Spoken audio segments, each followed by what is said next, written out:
안녕하세요. 안녕하세요. 예, 반갑습니다. 반갑고 또 반갑고 많이 반갑습니다.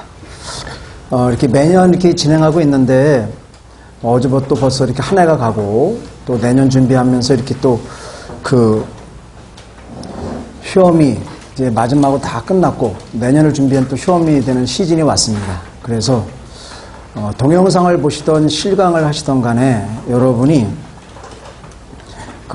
매일 매시간 최선을 다하셔갖고 좋은 결과 있기를 바라고, 특히 선생님이 가르쳐 보면은 공부하는 방식에 있어서 가장 중요한 것은 그 시간에 집중하는 겁니다. 특히 이제 선생님이 뭐 이렇게 편애하고 그러는 건 아닌데, 이렇게 강의하다 보면 남학생과 여학생의 차이가 뭐가 있냐면, 남학생들은 생체 리듬이 좀 이상해요. 뭐가 이상하냐? 새벽까지 막 공부는 아닌 것 같고, 새벽까지 게임을 하다가 막 2, 3시에 잔다고. 그리고 아침에 그냥 일어나기 싫은 거 억지로 와서 와. 그러면 이제 수업 시간에 집중하지 못하지. 그러니까 이제 보면 이제 여학생들은 게임 같은 거 거리가 멀잖아요. 그러니까 이제 아주 뭐랄까, 이렇게, 계획대로, 12시에 자고, 아침 5시, 6시에 일어나서 오고, 그거 이제 수업 시간에 집중을 많이 하고, 이런 현상이 보이는데, 간혹가다 남학생들 보면은 자기 컨트롤이 안 되는 친구들이 종종 있더라고. 그러니까, 선생님 생각할 때 가장 중요한 것은 뭐냐면, 해당 수업 시간에 정말 집중하셔야 돼요. 과거 고등학교, 중학교 다닐 때, 저 새끼는 저거 맨날 처먹고 노는 것 같은데? 왜 나보다 공부를 잘할까? 어제 집에 가갖고 전화해서 너 뭐 하냐니까, 나 이제 텔레 보고 잘라고 이러는데, 새끼 왜 나보다 성적 좋지? 이건 뭐냐면, 가만히 유심히 보란 말이야, 그런 애들. 수업 시간에 미동 없이 집중하는 아이들이걸랑. 그래서, 집에 가서 공부하는 것도 의미 있지만, 선생님 생각할 때, 여러분이 수업 시간에 집중하지 못하고 집에 가서 12시, 1시, 2시 이렇게 혼자 공부한다고 했을 때 집중하는 것보다 효과가 훨씬 떨어져요. 그건 명확한 사실이에요. 왜냐면 여러분이 집에 가서 공부한다 할 때 뻔하다고. 책 펴놓고 읽어가면서 밑줄 긋고 옆에 한번 써보고 이게 다 걸랑. 그게 다요. 선생님이 수업 시간에 한 얘기를 되새김질을 하면서 이 대목에 선생님이 이렇게 가르쳤지. 이거 생각 안 하걸랑. 그거는 연습이 돼야 되는 거야, 연습이 돼야. 연습은 뭐냐? 수업 시간에 선생님하고 눈을 마주치면서, 또 동영상 보는 친구들 말이야. 선생님이 질문하면 대답하고, 이래야 되는 거예요. 마침 선생님하고 한 공간에 있는 것처럼. 여러분 방에 있지만. 그래서 선생님이 안 보인다고 선생님 목소리만 들어놓고 화면은, 가을옷이 뭐 있나 가을에 구두가 뭐 나왔나 이런 거 보지 말고. 이런 거 보지 말고 선생님하고 같은 공간에 있어야 된다며. 그래야지 동영상 의미가 있는 것이지. 그렇게 선생님 말대로 말해. 여러분이 선생님하고 공간은 떨어져 있지만 같은 공간에 있는 게 안 된다. 그럼 짐 싸들고 학원으로 와. 실강 들으러. 왜 그러고 있어? 그래서 동영상 보는 친구들도 선생님이 질문하면 대답하고, 또 웃긴 소리 하면 또 웃고, 그래서 엄마가 너 미쳤나 보다 공부하면서 이런 소리 듣고 그래야 되는데 조용히 그거 안 되는 거예요, 그때는. 그래서 그렇게 하셔야 돼요. 그래서 시간에 아주 집중하셔라. 그게 최고로 여러분이 합격을 당길 수 있는 길이다 하는 거예요. 그래서 선생님이 이제 항상 본 수업하기 전에 이렇게 좀 당부의 말을 하는데 절대로 그 점을 잊지 마세요, 이렇게. 그래서 특히 이제 남학생들을 꼬집어서 얘기하는, 남학생 다 그렇다는 게 아니라 간혹 가다 보면. 그래요. 그래서 선생님이 늘 말하지만, 선생님이 여러 군데 이렇게 수업을 하고 있지만, 대방 학생들처럼 치열하게 경쟁하고, 치열하게 수업 자세가 좋고, 이런 학생들 없어요. 결실없고. 여기 학생들은 내가 보면은 5%도 안 빠지는 것 같더라고, 보면. 근데 보통 일반 저기 가면은 30%, 20%만 빠질 경우 있거나. 근데 여기 학생들은 안 그래. 그리고 이 자리 다툼이, 여기 이 자리 다툼이 말도 못해, 여기. 지금은 여러분이 지금 이제 시험 다가와봐, 여기. 근데 이 자리도 중요해. 합격하는 학생들 보면은 1, 2, 3 이 자리에서 많이 나와요, 많이 보면. 그래서 선생님한테 내가 여러분들 이름은 물어볼라? 선생님 보시기에 왼쪽 몇째 줄에 어디? 그러면 내가, 너로구나. 이거 안다니까? 왜냐면, 이제 선생님 눈에 이렇게 보이도록 안 받고 그 지정석들이 있어. 딱 거기 앉는 노력들 하더라고. 그럼 선생님이, 그 녀석이구나. 그래서 이름은 대도 몰라. 뭐 저 누군데 내가 몰라, 이름은. 근데 몇 자석 어디 누구라면, 너구나. 이렇게 안다고. 딱 표현하면서. 그래서 그거 이렇게 자기 모습만 조금만 얘기해도 선생님이 다. 그래서 이름 모르는데 내가 얼굴, 여러분들 인상착의, 여러분하고 주고받은 대화 다 한다고. 그래서 여러분이 1년 반 전에 주고받은 얘기 내가 알아. 그래서, 너 그런 얘기 했었는데 괜찮냐? 그러면, 선생님, 그걸 어떻게 기억하고 있어요? 선생님의 관심사걸랑, 그게.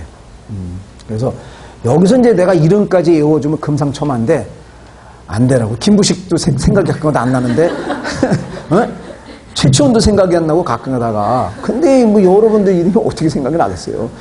김부식, 이름 외우는 것도 심도 벅차. 그러니까, 선생님은 뭐 저번에 이름 물어보고 또 뭘 물어보나 이렇게 서운할 수도 있지만, 선생님이 이제 여러분에게 선생님을 얘기하는 거니까, 선생님 간혹가다 이름을 알려줬는데 또 까먹더라도 여러분 좀 이해했으면 좋겠다 하는 겁니다. 이렇게. 그래서 이제 그 정도 얘기하고요. 특히 이제 이번 시간이 우리가 이제 근현대사 시간인데, 근현대사, 여러분 이제 2016년도 시험이 지방직 7급을 제한 나머지 시험이 다 끝났어요. 다 끝났는데, 지난주에 이제 토요일 날 경찰 시험까지 봐가고 다 끝났는데, 선생님이 3월에 사회복지직으로부터 지난주 토요일 날 경찰직과 시험까지 다 분석해 봤는데, 경찰직이 근현대사 문제가 가장 안 나오는데도 6문제에서 5문제예요. 8월 17일인가 언제 본 중앙 7급직은 8문제 나왔어. 그리고 우리 일반 이런 행정직과 여러분이 기술직도 7문제 올해 나와서 그렇단 말이죠. 그래서 그 비중이 굉장히 큰데, 이런 근현대사 시간을 이렇게 별도로 이렇게 단과로 해서 심화학습을 해서 운영하지 않으면 근현대사 점수가 나올 수가 없다는 얘기죠. 왜냐하면 여러분들은 학교 다닐 때 근현대사가 선택이었걸로. 웬만하면 근현대사 선택 안 했지. 왜? 수능에서 잘 보려고 다른 거에서 사회문화 했지. 누가 어떤 놈이 근현대사에 안 하지. 그러니까 여러분 근현대사는 완전히 제로야. 제로. 그래서 이제 그 합격 수기라든가 선생님하고 가끔가다 얘기해 보면, 선생님 저 국사가 싫어서 고등학교 때 이과 갔는데, 그래서 뭔가 좀 해보려고 하니까 여기 또 웬 또 국사가 또 들어있지, 왼수 같은 게 막 그러더라고. 그래서 혹시 여러분 중에서도 정말 국사가 부담스럽다면은 그런 데는 선입감은 다 지워버리고 이제 선생님 만나서 하는 순간 그거가 이제 기우였었다.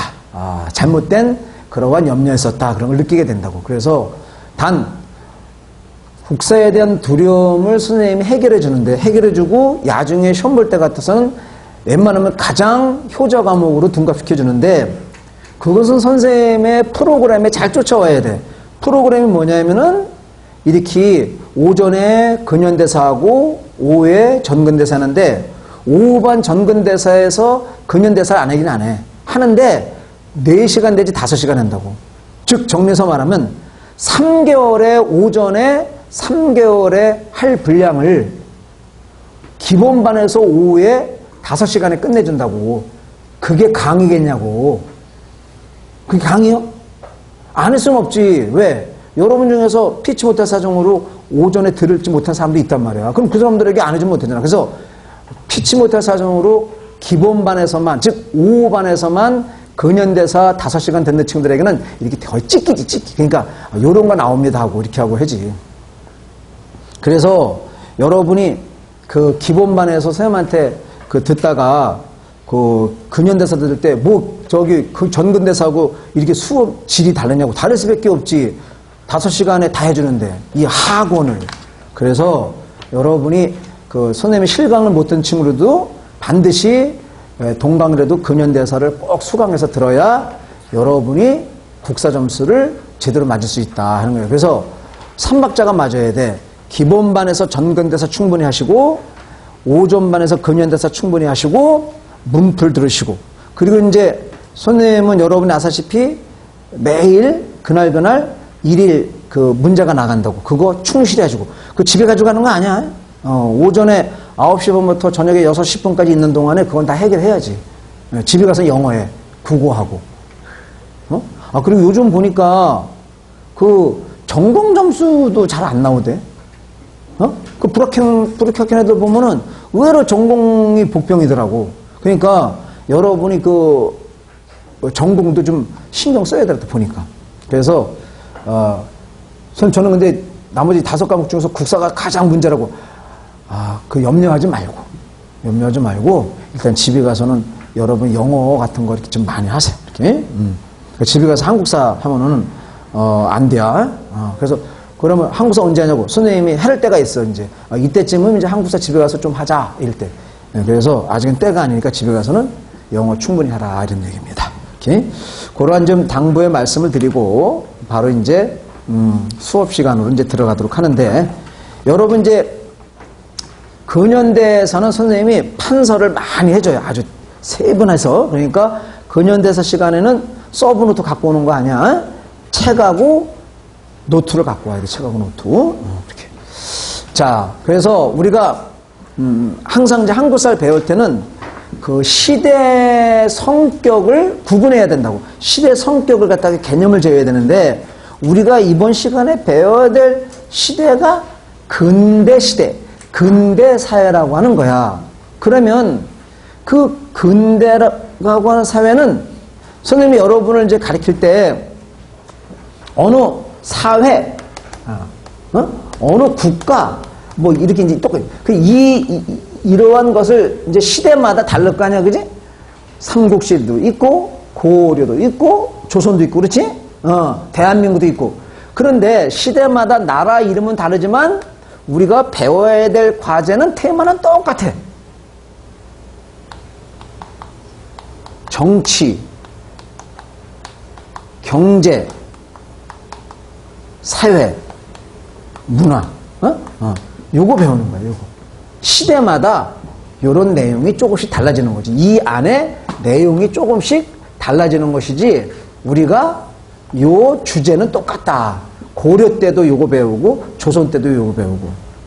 근데 우리 이 시간이 지금 뭐냐면, 근대 국가라는 거야. 근대 사회라고 하는 거야. 그러면, 전근대 국가, 전근대 사회랑, 근대 국가, 근대 사회랑 성격상 뭐가 다르냐 이 말이야. 즉 정리해서 말하면 정치적으로는 어떤 다른 점이 있으며 경제, 사회, 문화적으로 어떤 점이 다르냐 이 말이야. 뭐가 다르기래 오늘 이 시간에 배우는 것을 우리는 근대 국가, 근대 사회라고 하느냐 이 말이야. 알겠죠? 근데 여러분들이 사는 현대사회, 현대사회로부터 우리가 시대를 봤을 때 가장 가까운 시대가 어디야? 근대사회잖아. 그지? 근대사회 앞에가 뭐야? 현대사회 앞에가 근대사회야. 알았지? 그러니까 사실상 근대사회랑 현대사회랑 크게 차별나진 않나. 크게 차이나진 않는다고. 거의 개념이 같지. 그래서 근대사회 성격의 규정은 여러분들이 충분히 알 수 있는 거야. 그리고 역사란 내가 늘 말하지만 엄청난 거 배우는 거 아니고 우리보다 먼저 이 나라에 살아갔던 사람들의 생활을 배우는 건데 그 생활을 크게 4가지로 규정질 수 있는 거다 이 말이야. 정치, 경제, 사회, 문화. 알았죠? 이렇게 4가지로 규정질 수 있는 거다 이 말이야. 그래서 근대사회의 성격을 얘기할 때 정치적으로는 어떤 거, 경제사회, 문화적으로는 어떠한 성격을 가진 시대가 근대사회냐 이거를 여러분에게 해야 되는 거예요.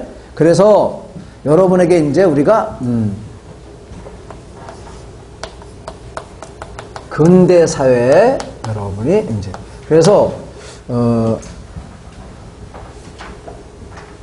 이제 근대사회 할 때 여러분이 이제 근대사회의 여러분이 근대사회의 성격, 근대사회의 그러한 성격이다 이 말입니다. 그렇게 이해할 수 있지. 그래서 이제 여기에는 우리가 정치적으로는 근대사회가 뭐냐? 뭐겠어요 여러분이? 정치적으로 옛날처럼 왕이 주인이 되는 그런 국가가 아니라 우리 대다수의 국민이 주인이 되는 그런 정치지요. 그렇잖아. 그러면 여러분이 우리 국민들이 시민들이 정치를 한다고 하는 것은 정치에 참여한다고 하는 것은 뭐냐? 대의제도, 투표 있지요. 이런 걸 통해서 우리가 참여하는 거예요. 그렇기 때문에 선생님 늘 말하지만 여러분들이 주인의식을 가지려면 투표 반드시 하셔야 되고 그 투표를 잘해야 돼. 투표를 잘 하는 것도 중요하지만 잘 묻지마 막 찍으면 안 된다. 잘해야 돼. 잘. 그래서 여러분이 이제 참정권을 전제로 하는 민주정치가 민주가 뭐예요? 민주가 백성민 주인주자 백성이 주인이 되는 국가 알았죠? 그냥 여러분은 그냥 민주국가 이러면 그냥 맨날 그거를 맨날 그냥 통상적으로 들어왔기 때문에 그냥 그런 것부터 한다고 깊이 생각을 안 하니까 그러니까 여러분이 앞으로 한국사 공부할 때는 어떤 단어에 대해서는 좀 깊이 생각하시고 그 의미를 생각하는 버릇을 가지셔야 돼.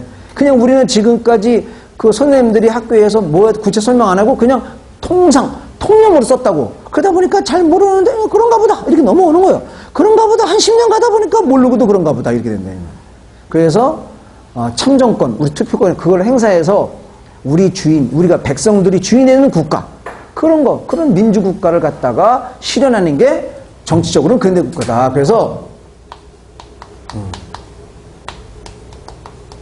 참정권을 갖다가 전제로 여러분이 이제 민주주의가 여러분이 실현되는 거다. 뭐 많은 게 있겠지만 뭐 여러분이 뭐 그래서 정치 체계는 공화국 건설, 공화정 이런 거 대의제도 많은 게 있는 거예요. 국회 있죠? 그런 대의제도 그런 거 많은 여기 함축되어 있는 말이다 하는 거예요. 이렇게 정치적으로는 요런 게 갖춰져야만이 근대 국가라고 얘기할 수 있다 이 말이에요. 정치적으로는 뭐 너저별게 하지 말고 간단히 이해하시면 돼요. 자, 경제적으로는 뭘까?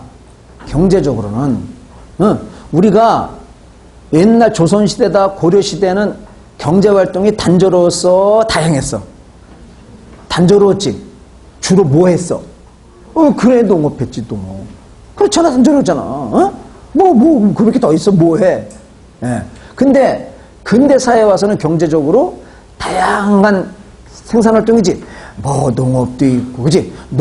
우리가 농업 부분에서도 전근대 사회에서는 어느 작물에 치중했어? 왜 말을 하냐? 이거 어려워? 아니, 옛날 조선시대, 고려시대 농업 부분에서 어느 작물 재배에 치중했냐고. 벼 아니야? 벼? 토마토야? 수박이야? 아니잖아. 그게 뭐가 어려워. 그러니까 여러분들은 국사 공부를 그냥 맨날 주입식 선생님이 얘기하면 그거 갖다 적고 끝나고 이래서 그래. 그러니까 사고력이 없다고. 뭘 사고력이. 그러면 안 돼. 그래서 선생님하고는 수업 시간에 이렇게 질문하면 소통하고 그렇게 하려고 노력을 해야 돼. 해다 보면 돼. 모든 건 반복 연습이 필요한 거야. 공자 선생님이 말했어. 공부 잘한다는 거 다른 거 없다. 무한 반복이다. 반복. 생각하면서 반복. 그게 공부라 그랬어. 그러니까 여러분이 이제 경제적으로 보면 다양한 그죠? 생산활동. 그래서 다양한 그러한 경제활동이 여러분이 이제 뭐 생산활동 이런 것들이 이제 이루어지는 거지. 다양한. 그리고 우리가 이제 이 자본에 의해서 자본에 의한 일인 추구. 일인을 갖다가 일인할 때 이건가? 니을이요? 이응이요? 니을이? 이응이 맞아? 일인 추구. 이렇게. 요러한 면이 있어요. 물론 여기 많아, 여러분이. 많은데, 그거를 여러분에게 뭐 앞으로 이제 해갈 거 아니야, 그지? 소소한 얘기는 앞으로 해가면서 하는 것이고, 이러한 키워드 중심으로 해서 이런 것들이 활동할 때, 될 때 경제적으로는 근대라고 얘기한다, 이 말이에요. 경제활동에서. 다양한 생산활동이 이루어지고 자본에 의한 이른 추구. 그래서 유럽에서는 그걸 우리는 산업혁명이라고 얘기를 하지. 그지? 산업혁명이 되면서 이제 자본에 의한 경제활동이 추구됐다. 이 말이야.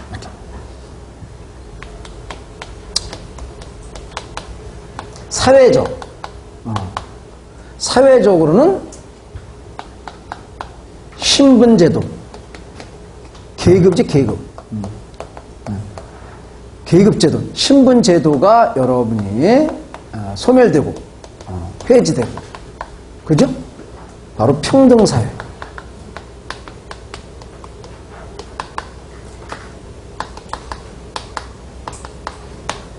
평등사회가 실현된 사회가 우리는 사회적으로는 근대사회다 이렇게 설명할 수 있는 거. 네? 그래서 유럽 같은 경우는 여러분이 영국이다, 프랑스다, 또 미국이다 이런 나라 보면은 이제 신분제도, 그러니까 그런 나라도 다 신분제도 있었죠. 근데 이제 백성들이, 시민들이 바로 이런 걸 타파하면서 이제 사회 평등을 내세우고 신분제도가 소멸되어 갔지. 예. 그래서 여러분이 프랑스의 그런 대혁명 같은 걸 통해서 그렇게 이루어지잖아. 그러면 이제 문화적으로는 뭐냐 하는 거예요, 문화적으로. 문화적으로는 여러분이 이제 과학, 이렇게. 이런 이제 과학적인 그러한 사고, 또 논리적 사고, 이런 데에 바탕을 둔 합리적인 그런 것을 갖다 추구하는 것이 바로 사회 성격에서 문화적인 성격이다. 그 서양 같은 경우도 그 근대 사회 이전에는 비과학적이고 비논리적이고 비합리적이었었다고. 서양도 중세에는 우리가 서양으로 친다면 근대 이전에 중세 봉건제 사회라는 거 들어봤지? 그때 여러분이 서양도 마찬가지예요. 서양의 비과학적, 비논리적은 뭐냐면 중세 시대에는 인간의 이성이 존중받는 게 아니라 여러분이 아시다시피 종교가 모든 걸 다 컨트롤했지. 그래서 과학적으로 보면은 지동설이 맞는데 종교에서 보면 천동설이잖아요. 그러니까 그때 이제 그러한 종교적인 판단에서 나온 천동설 이론의 그 지전설을 들이대면 어떻게 돼요? 종교 재판에서 죽는 그런 경우도 있었단 말이야. 이게 철저하게 인간의 이성의 바탕을 둬서 합리적이고 논리적인 그러한 주장이 중세에는 안 맥혔지. 근데 이제 점점 그런 데서 이제 그 합리적이고 과학적인 지식인들이 나오면서 그러한 전환을 갖고 오게 된 것이지. 그래서 그러면서 이제 종교 혁명도 일어나고. 루터 들어봤지? 이런 사람들에 의해서. 그러면서 이제 서양은 과학적이고 논리적이고 합리화를 추구하는 그러한 사회로 변했다. 이런 거예요. 그래서 근대사회라고 하는 거야. 그렇게 이해하시면 되죠. 자, 그래서 이제 근대사회의 성격을 저렇게 규명했는데, 이제 여기서 선생님이 얘기하는 것은 뭐냐면, 이 근대사회의 성격, 이건 세계에 보편적으로 적용되는 시대 구분이야. 알았죠? 그러면 우리나라에서 이러한 근대사회 성격을 충족된 시대는 언제냐? 언제 우리는 이러한 근대사회 성격을 충족하게 됐느냐 하는 문제가 올라. 그런데 우리는 여기서 그 완전히 충족한 사회 이전에 좀 부족하지만 근대사회 요소가 이미 우리 내에서도 있었다는 게 있다 이 말이야. 이러한 것을 완벽하게 갖지 못했지만 근대적 요소를 우리 내부적으로 이미 갖고 있던 사회가 있었단 말이야. 그게 조선 후기요. 그래서 우리가 그러면은 우리나라에서 정치적으로, 경제적으로, 사회적으로 근대사회 요건을 제대로 갖춘 것은 개항 이후야. 개항 이후.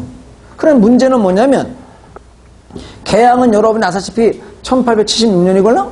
그러면 그 1870 개항 이후와 그 전에 조선 후기 여기 시간이 이제 요 시간이 있는데 요 시간을 갖다가 어떻게 할 거냐는 문제지. 그 조선 전기는 근세라고 그래. 전근대지. 그러니까 근세. 그러니까 우리 보통 조선 후기라 하면은 보통 임진왜란 이후야. 그러니까 17세기부터를 보통 우리가 후기에 이제 들어오는데, 그러면 그 조선 후기, 그러니까 17세기, 우리가 이제 뭐 17세기 중반, 18세기 중후반, 그러면 1650년, 1650년부터 1874년, 그럼 몇 년이냐?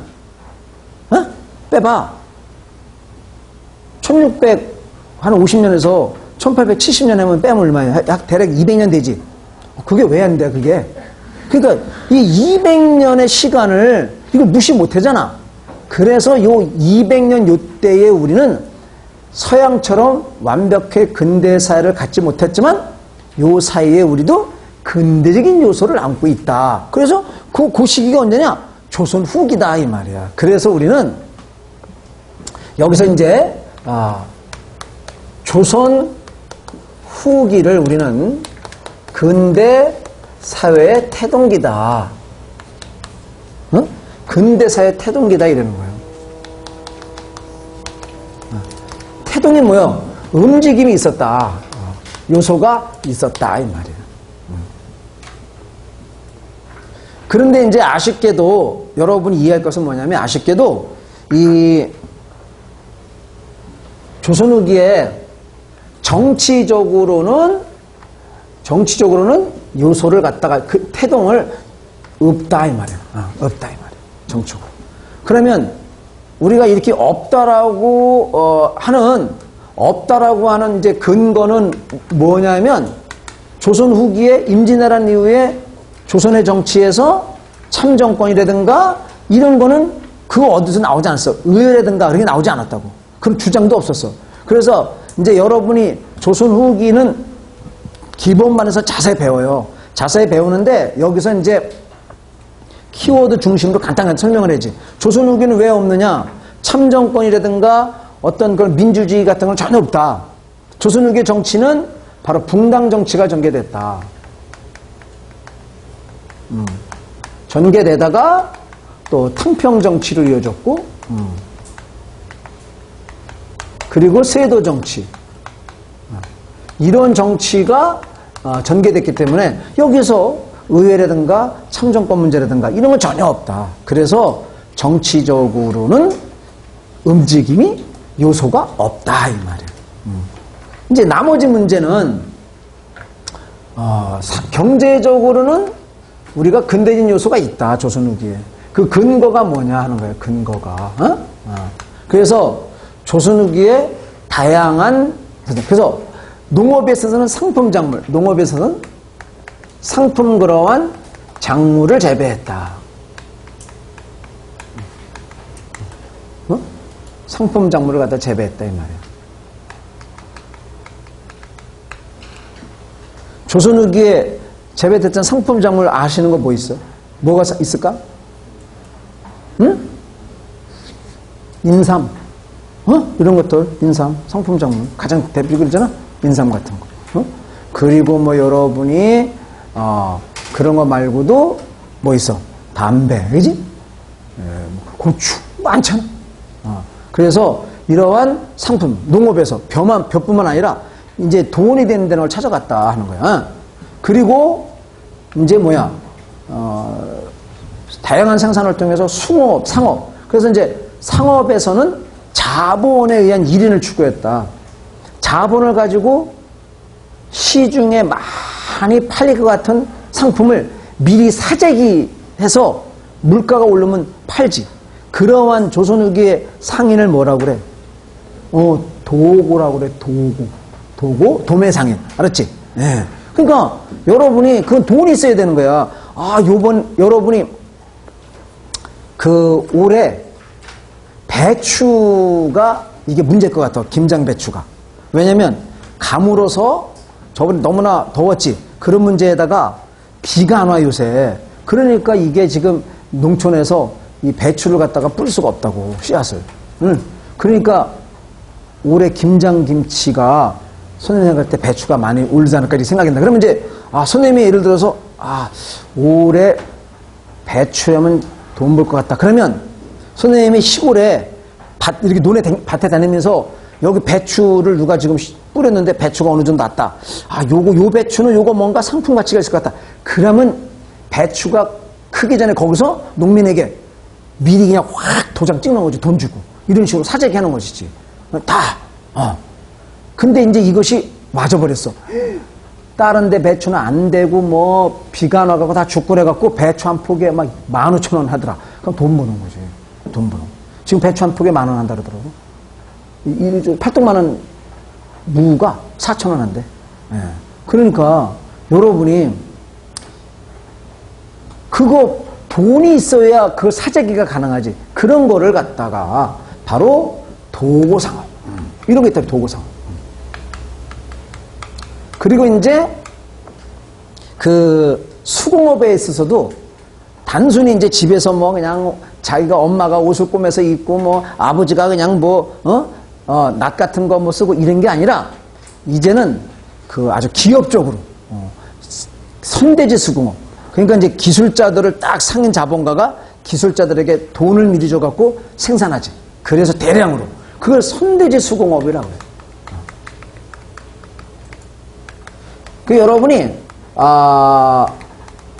서양에서는 자본가가 공장을 설비를 해서 공장을 설비해갖고 노동자를 고용해서 물건을 만들잖아요. 이런 게 이제 기계 수공업인데 우리나라에서는 기계가 아니라 그냥 어떤 예를 들어서 도자기를 만든다 아니면 뭐 농기구를 만들 때 그 해당하는 그러한 설비를 하지. 설비를 해서 그걸 수공업 설비하는데 상인 자본가가 이런 설비를 하는 게 아니라 상인 자본가가 그 수공업자를 갖다가 선정을 하는 것이지. 당신이 이렇게 뭐 낫을 잘 만든다며 당신이 뭐 예를 들어서 도자기 잘 만든다며 그러면 당신이 1년에 만들 수 있는 도자기 몇 개냐? 그러면 뭐 100개다. 얼마 받을 건데 100만 원. 그럼 100만 원 확 찔러줘갖고 계약을 하는 것이지. 이렇게. 그래서 돈을 미리 선대제 대가를 미리 주불해서 운영하는 시스템 그걸 선대제 수공업이라고 그래요. 그러니까 완벽하진 않지만 서양처럼 자본에 의해서 다양한 물부분이 생산되고 있다 이 말입니다. 그래서 완벽하지 않지만 그러한 자본주의적 요소가 있다는 것이지. 자, 사회적으로 본다면 조선의 책임은 요소를 갖고 있다. 그 근거가 뭐냐? 근거가 바로 신분제가 조선에게 와서 신분제가 소멸이 아니라 이제 붕괴되었다. 이렇게 설명했었어요. 조선후기의 신분제가 붕괴됐다라고 얘기하는 근거는 뭐예요? 우리 공부한 친구들. 우리 8월 말부르다가 모동을 한번 탁 끝냈잖아. 여기 구로운 친구도 있겠지만, 그지? 네. 그러면 신분제가 붕괴됐다는 사실 알려주는 가장 결정적인 근거가 뭐야? 양반수의 증가지. 전체 인구의 70%가 양반이었잖아. 그건 신분제도가 아니지, 그치? 조선후기에 그런 거잖아. 그러니까 이제 신분제 붕괴, 폐지는 아니야. 붕괴. 예. 그래서 신분제의 그런 붕괴, 그런 걸 통해서 우리는 조선 후기에 알 수 있다. 그래서 이제 신분제의 의미가 사실상 소멸되어 갔죠. 이렇게 그런 걸 볼 수 있다 이 말이에요. 그리고 조선 후기도 여러분이 방금 전에 선생님이 얘기할 때 서양은 크리스토교가 인간의 이성을 마비시켰어. 그지? 그렇다면 절대 이념화 됐는데 서양에서 중세의 크리스토교가 절대 이념화 됐다면 우리 동양 중국과 특히 우리나라에서는 뭐가 절대 이념화 됐어? 성리학이지. 그래서 종교적 권위에 도전하게 되면 종교 재판에서 사형당했다 그랬지. 성리학적 권위에 도전하면 살았어 죽었어. 죽기도 했지. 그 대표적인 예가 누구야? 사문난적으로 몰려서 죽은 사람. 윤유, 박세당. 기억이 날 듯 말 듯. 그지? 응? 그래서 박세당 같은 경우는 이제 노장사상, 양명학 이런 데 가지고 특히 윤유는 아주 주자 선생을 좀 비판했죠. 주자가 다시 태어난다면 윤유 내 학설을 주자는 인정하지 않겠지만 누가 다시 태어난다면 내 학설을 인정할 것이다? 공자가. 이러한 말을 함으로써 윤유는 성리학, 주자를 비판하고 성리학이 곧 주자학이요? 주자라는 분이 성리학을 만든 거야. 에? 그렇게 비판하고 있다 이 말이야. 그래서 죽었어. 그러니까 서양에서 절대적인 가치인 크리스를 갖다가 도전했다가 죽는 것처럼 우리나라에서는 성리학 가치에 도전했다 죽는다. 그럼 뭐가 달라? 그러니까 이제 조선유교에 와서 뭐요? 그 근거로서는 이제 성리학을 갖다가 비판하면서 새로운 그러한 사회 개혁을 내세웠죠. 성리학을 비판하면서 사회 개혁론을 갖다 제시했는데 그게 뭐야? 그것이 뭐니? 조선후기에 성리학을 비판하면서 새로운 사회 개혁론이 제시됐잖아. 그게 뭐야? 실학이지 뭐야? 실학. 실학. 대표님. 이런 거 말고 이제 천주교, 이런 천주교도 이미 들어오고 또 동학도 있고. 그래서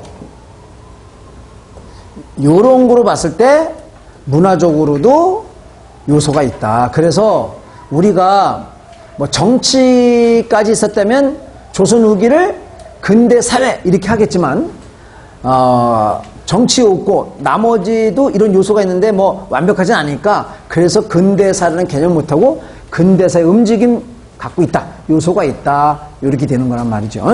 그래서 이제 여러분 책 보면 이제 조선 후기의 사회 근대 요소 나오죠? 이제 그거 여러분에게 이제 지금 설명을 쭉 한 거예요. 이렇게. 그래서 이제 여러분들 그 교재에 보면은 그 선생님이 일일이 설명 안 해도 그걸 지금 설명한 거니까 여러분이 또 앞으로 전근대사 반에서는 이걸 자세히 설명하니까 그때 여러분 기억을 더듬으시면 돼요. 특히 여러분들 교재 그 982쪽에 보면 거기 도움글 같은 거 봐봐. 982쪽에 거기 도움글에 이제 양반 중심의 질서 붕괴 그 그림을 표현한 거 있잖아. 그 이제 김홍도가 그런 걸 표현을 한 거지. 그러니까 그런 것들이 바로 조선 후기에 양반 신분이 의미 없었다는 것을 그 김홍도는 그림을 통해서 표현하고 있는 거예요. 그 여러분이 한번 여러분 눈썰미를 보겠습니다. 거기 그림에 보면 타작도하고 자리짜기가 있는데 여러분이 보실 때 그 두 그림 중에서 어디에 있는 양반이 몰락 양반 같아. 양반은 양반인데 이게 몰락했어. 자리짝이지. 그지? 왜냐면 그 망건을 쓰고 자세 봐봐. 그지? 흐트러지지 않았지? 옆에 특히 그 부인, 그 정경마님처럼 자세가 아주 딱 양반 댁의 자세잖아. 반면에 옆에 타작도에 보면 그 갓센 놈, 그 누워있는 놈, 그거는 그렇게 의관을 그렇게 입으면 양반인데? 자세가 불량하지. 이거는 공부를 열심히 해서 과거를 갖고 정말 양반 신분을 얻은 게 아니라 얘는 뭐인 거야? 돈 주고 산 거예요. 돈 주고 산 거. 그래서 이런 걸 통해서 우리는 조선 후기에 신분제도가 신분제도가 동요되었음을 우리가 알 수 있다 이 말입니다. 자, 그래서 이제 여러분에게 보는데 우리가 이제 선생님이 아까 그 개양 이후가 이렇게 우리 사회가 이제 이런 근대 사회를 이제 됐다 그랬잖아. 그러면 요때 이제 그 개양 이전에 우리는 조선 후기 19세기 후반, 개양 이전 19세기 후반에 우리는 어떤 상황에서냐 국내적으로 이거를 여러분이 해야 돼요. 왜냐면 그러한 개양 이전에 그런 사회를 겪었기 때문에 그 개양 이후에 우리의 그런 지식인이나 이런 사람들이 바로 적극적으로 근대화를 주장하고 하는 요소가 있다고. 그러니까 개양 이전에 어떤 사회를 개혁하자는 요소가 그런 상황들이 없었다면 개양 이후에 우리 지식인들에 의해서 우리도 근대화하자 이렇게 주장을 갖다 많이 못한다고. 그런데 개양 이전에 우리나라에서 19세기 이제 후반이죠. 그 개양 이전에 그런 어떤 나쁜 상황들이 있었기 때문에 그 사회를 직면한 지식인들이 야, 우리 이제 근대화해야 된다. 이런 걸 갖다 주장하게 되는 거지. 역사를 보면 항상 어느 한 시대고 상황이 아주 나쁠 때 나쁠 때 훌륭한 지식인들이 나오는 거예요. 나와서 그 사회를 개혁하기 위한 여러 가지 요소를 주장하게 되죠. 그거는 역사의 공통성이요. 그래서 우리가 개항 이후에 근대화를 해야 된다고 주장하는 사람들은 개항 이전에 우리 조선사회에서 아주 좋지 않은, 또 굉장히 농민들 생활이라든가 백성 생활이 굉장히 힘든 그러한 요소가 있었는데, 그 시대 조선 후기에 우리 그 총체적인 위기, 그러한 시대의 정치를 우리는 뭐라고 그래? 세도 정치라고 그래. 세도 정치.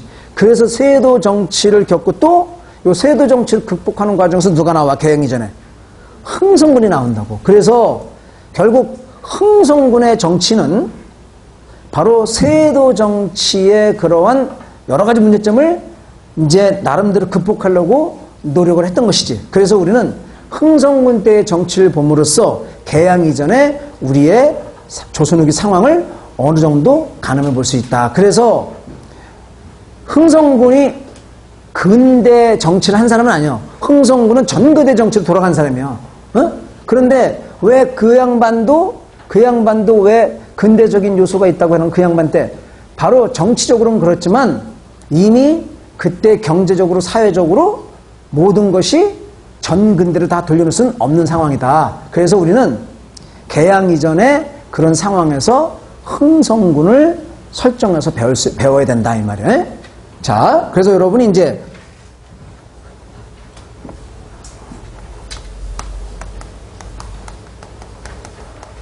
흥선대원군 때 여러분이 이제 흥선대원군의 그러한 정치 이렇게, 그래서 1863년부터 1873년까지 저 흥선군이 10년 하다 죽은 게 아니야.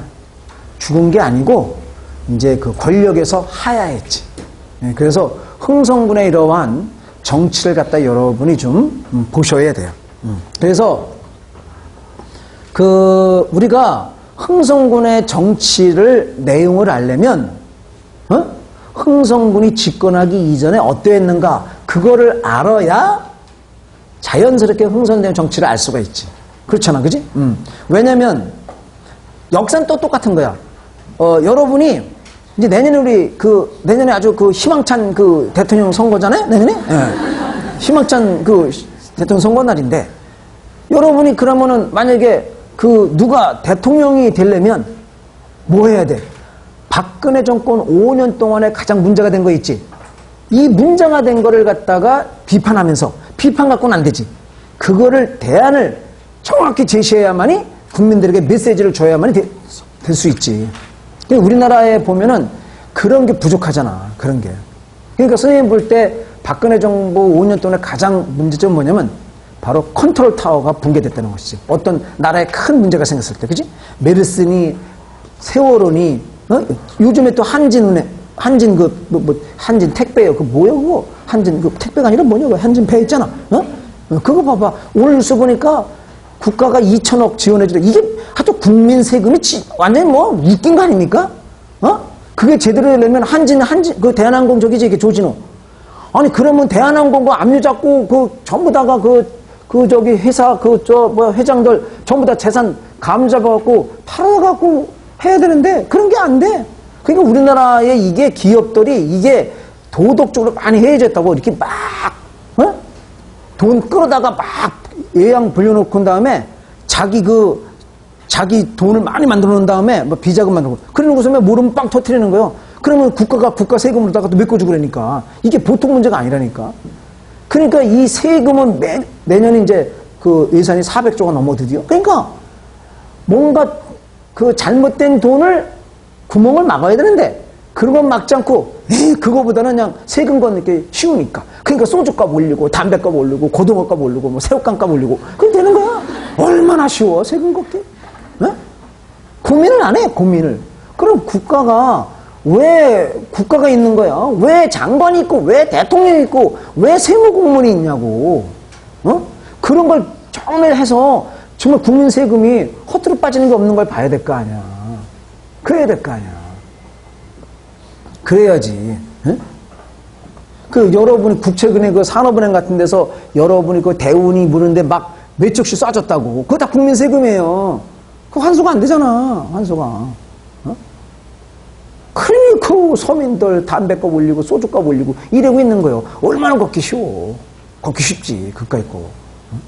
그러니까 우리 서민들 열받으니까 할 수 있는 게 뭐니 열받으면 담배하고 술 먹어야지. 그러니까 서민들은 악재야, 악재. 악재. 악재.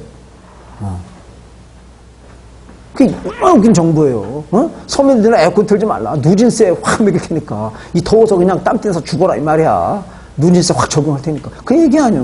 그 얘기. 그래서 올 같은 여름에 더워서 그래서 에어컨 좀 놨더니 돌렸더니 그냥 막 40만 원, 막 50만 원 막 팍팍 나오고 어? 그러는 거 아니야. 이렇게. 어? 그러니까 지금 선생님 얘기는 뭐냐? 여러분이 주인 행사를 잘해야 된다 이 말이야. 대통령이, 국회의원이 국민을 무서워해야지. 네? 무서워해야 돼. 그래서 국민들이 의식이 있어서 국회의원과 대통령을 조련해야 돼. 너 이 새끼 마음에 안 들어 다 막 가르치우고. 어? 이거 뭐 이 나라는 어느 국회의원이 뭐 7선, 8선 이게 뭐야? 어떻게 24년 동안, 32년 동안 헤쳐먹냐고 국회의원을. 그게 제대로 된 거야 그게? 인물이 그렇게 없냐? 이 나라에? 생각을 해봐. 이 주권, 여러분 주권을 갖다 제대로 행사하는가? 어떻게 7선, 8선 그런 게 나와? 에? 근데 이 나라의 7선, 8선자들이 잘하냐고. 7선이 누구냐? 8선이 누구야? 화성의 누구야, 그거? 어? 이름 까먹었네. 어? 그리고 7선, 세종의 누구야? 이해찬이가 누구야? 봐봐, 뉴스 나왔잖아. 자기 전원 생활하는데 퇴비 냄새 난다고 퇴비 걷어라라고. 그게 7선이야. 그 미친 거지 뭐야 그 주민들이. 예? 아니 농촌에서 농사 짓는데 퇴비 안 냄새 안 나면 어떻게 되는 거야 그러면? 예? 좀 이게 또 왜 이러나 내가. 이 땀난다 땀나. 그러니까 좀 이 주권 행사 잘하자. 할머니 할아버지 좀 잘 시켜 교육 좀. 아무데나 막 찍자는 거고 좀. 선생님이 얘기하는 것은 한나라당, 민주당 이런 얘기하는 게 아니야. 좀 제대로 된 놈 찍자는 거야. 제대로 된 놈. 그냥 따져보지도 않고 묻지도 않고 저 새끼 한나라당이나 나하고 동네니까 찍고 이러지 말고. 그러니까 이게 수십 년 동안 그렇게 해와버리니까 결국 뭐요? 서민들이 죽는 거예요. 우리가 죽는 거라 이 말이야. 네? 눈치 보게 만들어야지. 그러니까 저 정치인들이 우리 눈치 안 보고 뭐요? 대기업 눈치 보잖아. 대기업 눈치 보고 그러잖아. 요새 판검사입니까? 나 이래 옷 벗으면 나도 로펌에 가야 되는데 대기업 잘 보여야 되는데 다 있다 시 있는 것이지. 그렇잖아요. 이거 봐봐. 부장검사가 뭐가 연계돼 갖고 뭐야 봐주기하고 난리 굿이여 이 나라. 이 나라가 지금 제정신입니까? 여러분 공부하면 모르죠? 공부하시고 나서 좀 정신 똑바로 차려. 이 나라가 제정신이 아니야, 다. 제정신이 아니라고. 1년에 5억 쓰는, 생활비로 5억 쓰는 여자가 무슨 보건복지부 장관이 된다고. 그런데 대통령은 내가 임명했으니까 아무 문제 없어도 괜찮아. 그냥 임명 강행하고. 또 한 놈은 그건 누구요? 국토부 장관 할 거요? 뭐 할 거요? 1%대 그 대출 받고, 엄마가 15년 동안이나 최저 생계비용 받아갖고 의료보험도 안 내고 이런 놈을 장관으로 임명하는데 된다는 거야. 이게 미치지 않고서는 이게 아니야. 그러니까 이게 뭐냐? 대통령과 저기가 국민을 무서워하지 않는 거예요. 그들을 누가 만들었냐? 우리 국민들이 만들었던 거 잘 알아야 돼. 흥성군의 정치하고 그거 뭔 상관이 있었어? 응? 그래서 아까 얘기했잖아. 그러니까 내년에 대통령 될 사람은 그 박근혜 5년 동안의 문제점을 개혁하고 그 문제 대안을 제시하고 이래야 된다 이 말이야. 그러니까 흥성군의 정치는 어디에 포커스를 맞추는 거냐? 바로 흥성군 이전의 세도 정치고요. 그러니까 세도 정치 때 문제점을 개혁을 내세워야만이 흥성군이 바로 국민들로부터 지지를 받을 수 있는 것이지. 그래서 흥성군의 정치는 여러분이 바로 세도 정치로 인한 바로 체제가 많이 붕괴됐지요. 문란해졌지. 국정이. 세도 정치로 인한 국정문란을 바로 세우는데 목적이 있었다 하는 걸 여러분이 항상 말하자면 선생님은 여러분에게 먼저 큰 그림부터 잡는 거야. 아, 선생님, 여러분하고 이런 방향으로 갈 겁니다. 큰 방향을 제시하고 이제 세세한 것은 하나하나 잡아가야지. 또 하나는 세도 정치일 때 일본하고 그 중국은 서양 세력들에 의해서 개항이 됐단 말이야. 그 여러분이 일본하고 서양 세력들이 서양배가 일본하고 중국 쪽으로 오려면은 한반도 걸쳐가 안 가. 아니 필연적으로 안 보여? 이 새끼들 다 뭐 오다가 일본만 보이냐고. 뭐 또 있네. 그러니까 서양 놈들이 일본하고 중국만 개항시키냐고. 당연히 한반도도 개항시키지. 그지? 그러니까 세도 정치 시기에 서양의 그런 제2국자애들이 몰려와서 개항을 요구했다. 이런 상황이야. 이런 상황인데 이런 상황에서 흥성군은 어떻게 대처했는가 그거를 배워야 된다는 거 알았죠? 그래서 이제 흥성군 정치 내용 중에서 국내, 국외 이런 걸 갖다 여러분이 배워야지. 자, 그거는 이제 10분간 쉬었다 하도록 하겠습니다.